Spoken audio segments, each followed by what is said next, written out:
आणखी एक महत्त्वाची बातमी समोर येते। भाजप आमदार मंगेश चव्हाण हे सुद्धा श्रीनगरकडे आता रवाना झालेत। एकूण एका नागरिकाला परत आणण्यासाठी सरकार कटिबद्ध असल्याचं चव्हाण यांनी म्हटलंय।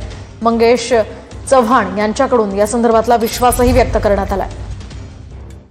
पर्यटकांचा एक श्रीनगरमधला आणि जम्मू काश्मीरमधला व्हिडिओ सोशल मीडियावरती व्हायरल झाला होता।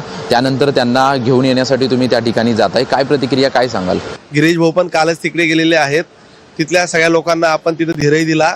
विमानाची तिकीटं एकाच वेळेस सगळे पर्यटक बाहेर निघत असल्यामुळे तिथं विमान उपलब्धता, तिथली फ्लाईटची फ्रिक्वेन्सी कमी असल्यामुळे जरा थोड्या काही अडचणी आहेत आणि मला असं वाटतं की तिथं जाऊन त्यांना सगळ्यांना सोबत घेऊन येण्यासाठीच मी तिथे चाललोय। मुख्यमंत्री महोदय स्वतः यावर लक्ष घालून आहेत।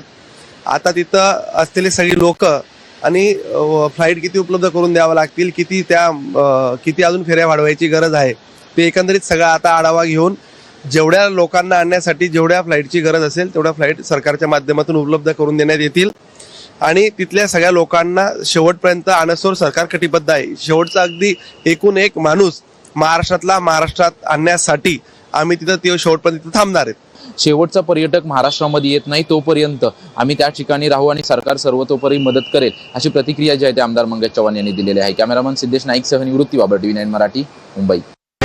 TV9